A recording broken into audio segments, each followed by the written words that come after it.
tomorrow.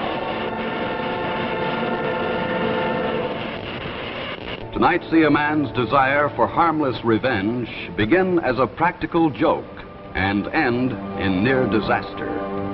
Tonight, Tales of Tomorrow presents Read to Me, Herr Doktor, starring Mercedes McCambridge, with Everett Sloan.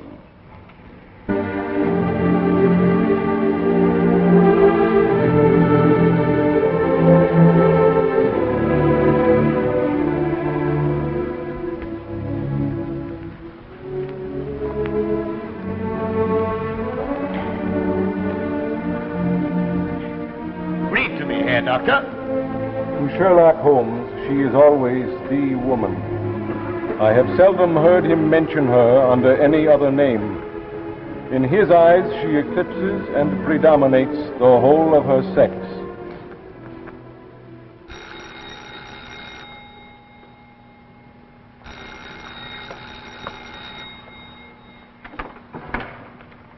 Hello. Hi. May I come in? I wish you would.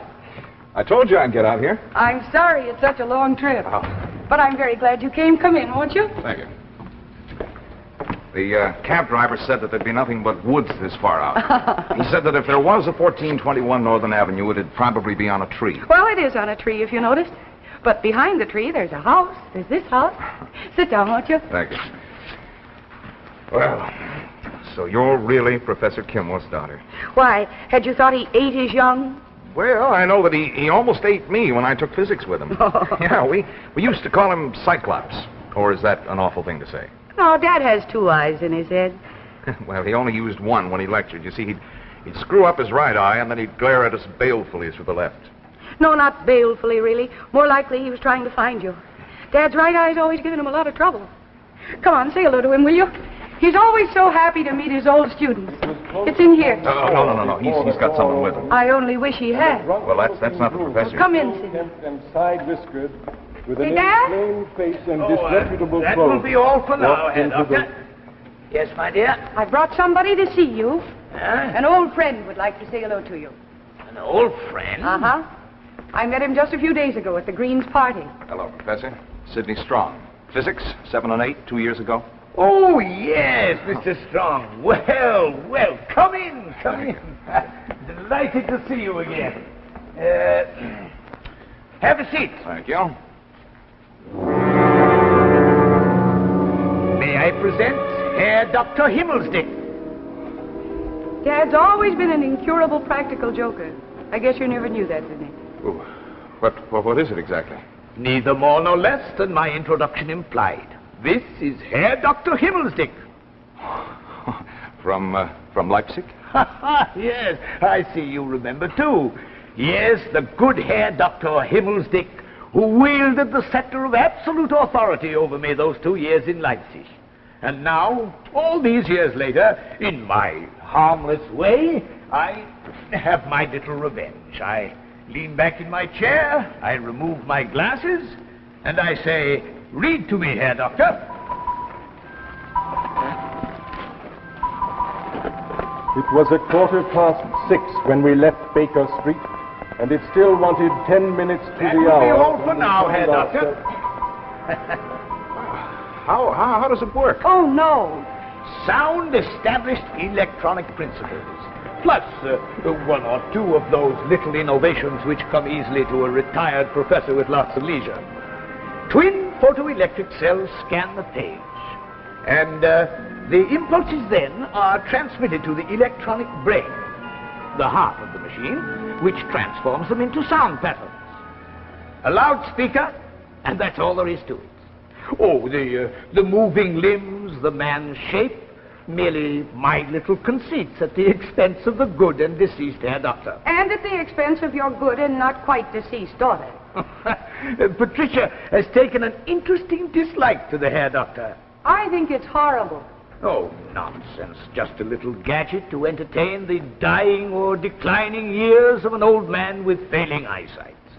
It serves me as a pair of eyes. A pair of eyes to recapture the romance and adventure that were denied to me by the prodding of the good Herr Dr. Himmelsdick.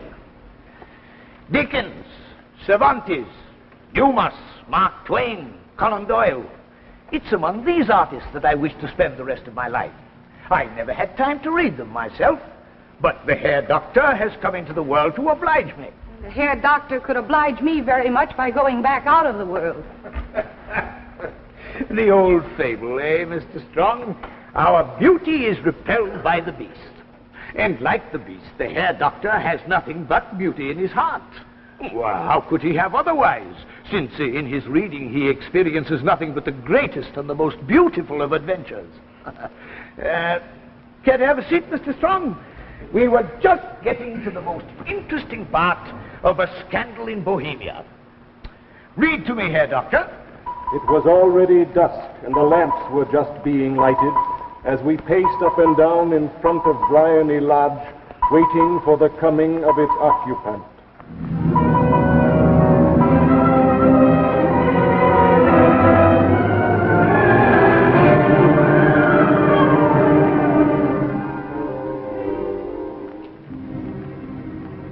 What do you want? Screamed Milady. We want, said Athos, Charlotte Baxon, who was first called Comtesse de la Fère, and afterwards Lady de Winter, Baroness de Sheffield. Aha! Faced with her accusers, eh, Herr Doktor? Her crime's finally caught up with her, eh? Well, what do you think now, Doctor? We're approaching a dramatic climax, eh?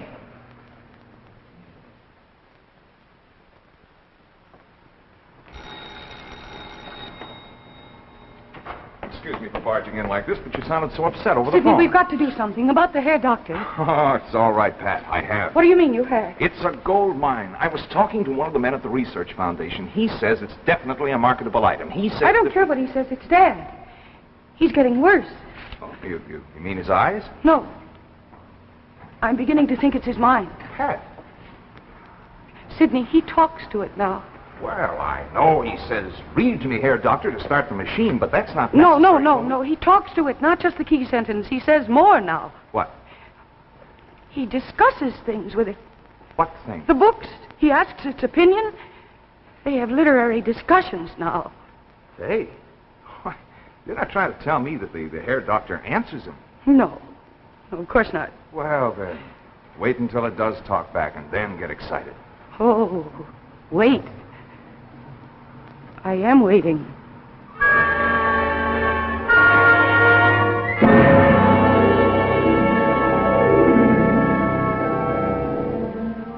Thus ended the life of that ingenious gentleman, Don Quixote. There were many epitaphs made for him, but the simplest of these were the words Sancho said over his grave. He was a man in love. Nobody knows why.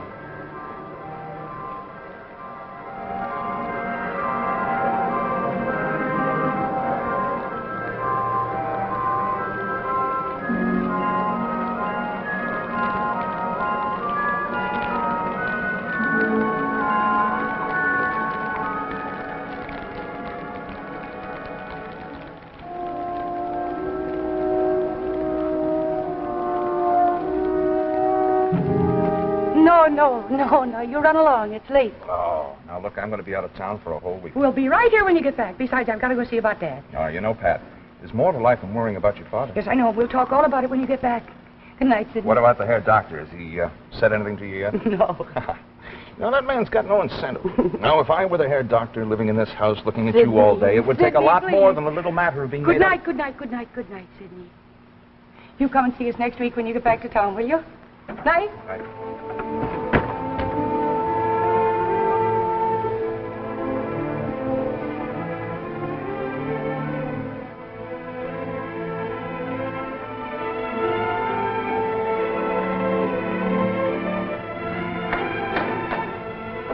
Oh, Dad, now really.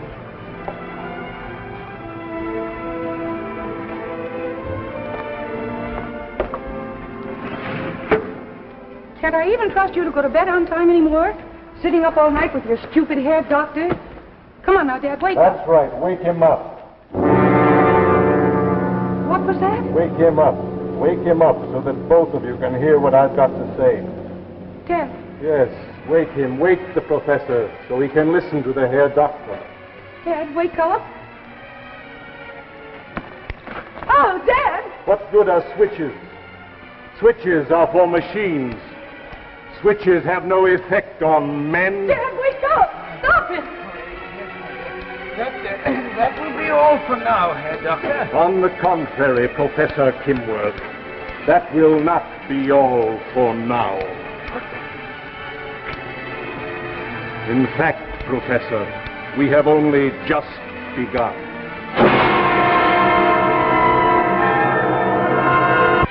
It isn't possible. Not possible, Professor. Why not possible? Dad, it's alive. What did I do? You made a man, but not a man, a half-man. And then you fed it romance and adventure. You filled its coils with love for living. Dad, you've got to stop it. You've got to turn it off. Turn it somehow. off? You tried that. Switches are not for men.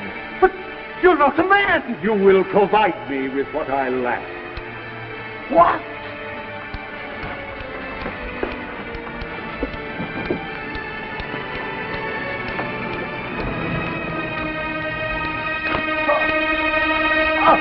You will teach me. It's all here in the books. You will create the rest of the man. I'm to teach you? You're a professor. You have given me your pleasure. Now, you will give me your brain. No. Dad, I'll get help. And you will not interfere. You will not leave. You will not call for help. You will take care of your father so that he is able to finish seriously the work he began as a game. Huh?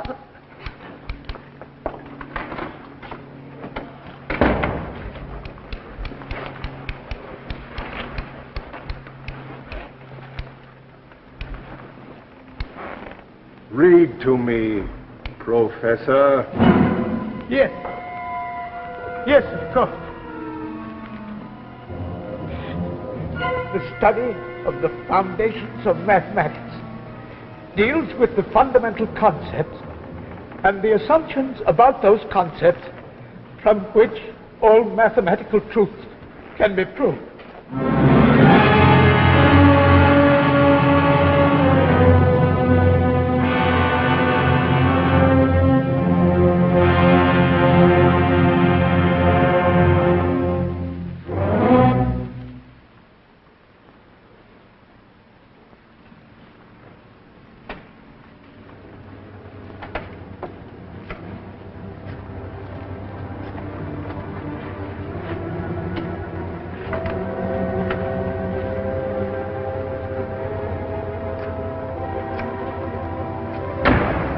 The telephone was invented in 1876 at Boston, Massachusetts by Alexander Graham Bell. Man loves life. You would not want to deprive the professor of his through disobedience.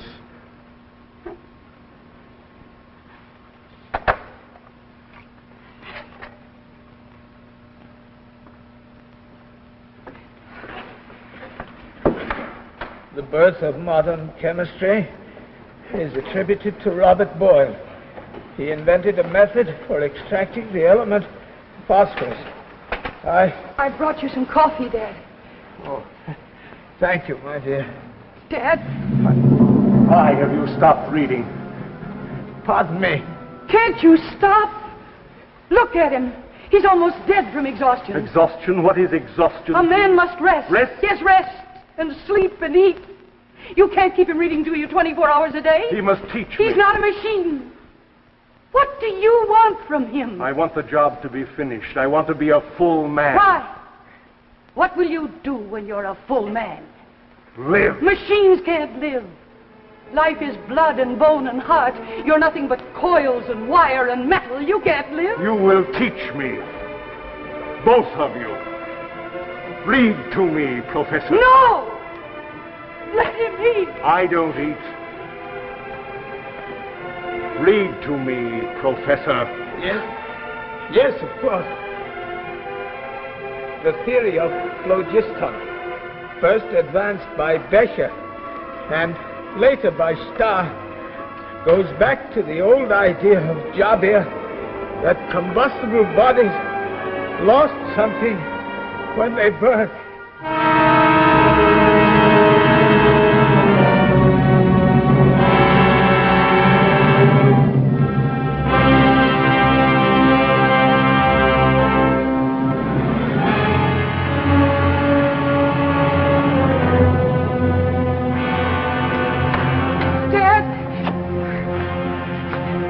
The semester is over.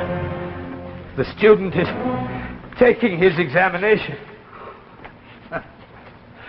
The nightmare has touches of humor to it.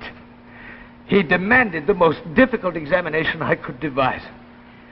Yes, the student is about to graduate. Dad, if he's satisfied that he's learned enough, will he leave here? No mention has been made of future plans.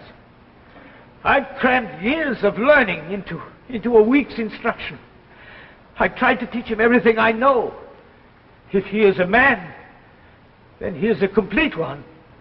And if he is a complete man, he's more dangerous than we can imagine. Dad, can we let him go out into the world? Can we stop him? We're helpless, my dear. We're prisoners in our own home. We daren't use the telephone. We daren't call for help. But what does he want to do with his knowledge? I'm afraid to guess.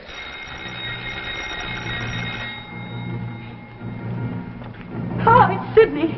I've been waiting for him to come back. He'll be able to help us. An electric bell consists of a small electromagnet acting upon a soft iron armature which stands away from the magnet. When the latter is energized, a small hammer attached to the armature strikes a blow on the bell or gong. You will send whoever it is away. Let him go. You will send whoever it is away. He is never to come back, and you will not try to communicate anything else to whoever it is. Go to the door. Oh, obey, my dear. Do what he asks. Hi. No, don't. I thought nobody was at home. No, you've got to go away and don't come back. Well, what did I do? I don't want to see you again, ever. Pat. You hurt me. Now go. Pat, what's wrong? Nothing is wrong. Oh, yes, there is. Something's the matter. Is it the professor? Yes, it's the professor. He's very sick. I've got to go to him. The doctor is with him. The now. doctor? Yes, and he says he must have absolute quiet and no visitors whatsoever, so you've got to go. Now, go, now. Go. There, now. Are you satisfied? I am. Professor Kinworth, you will go and look at my examination. I think you will find that I have learned everything you have taught. Yes. Yes. Right away. Dad? Dad?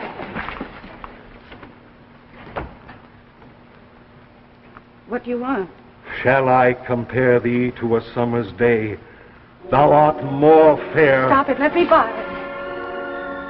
I wouldn't hurt you. You've turned your face from me. And when you spoke of me, it was in anger and fear. But I felt only love. Felt love? Yes, felt. He played with creation to amuse his dying years, and I am the result of his games. He built a machine to read to him, and filled it with love and emotion.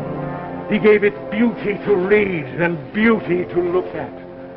Don Quixote, D'Artagnan, Romeo, men who loved, and the machine loved too.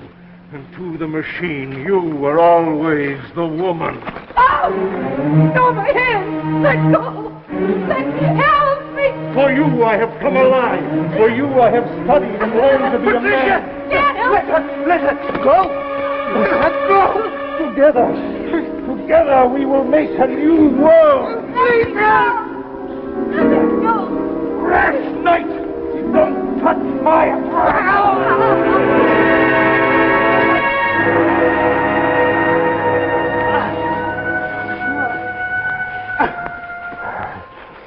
He is our enemy.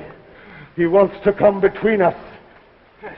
I want only to build, and I need your love for that. My love! You think life is like the books you've read, where everything is solved by force.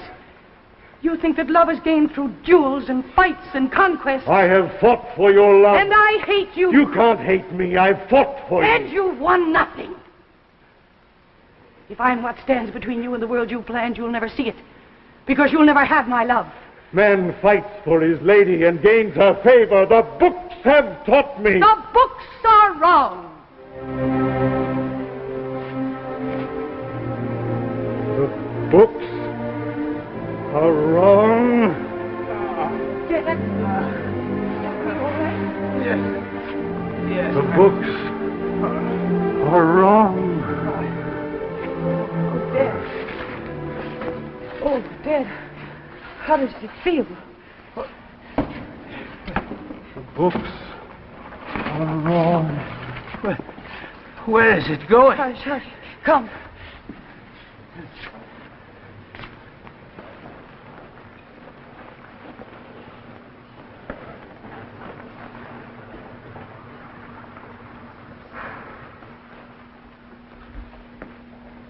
Is it? No, wait.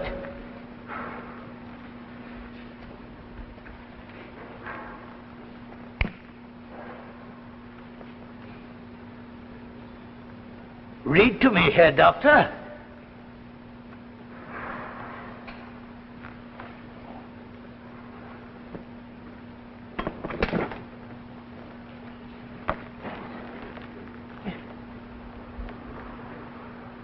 What happened to it? The heart of the machine is broken.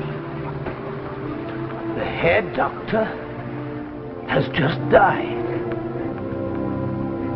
Like Don Quixote, he was a man in love. Nobody knows why.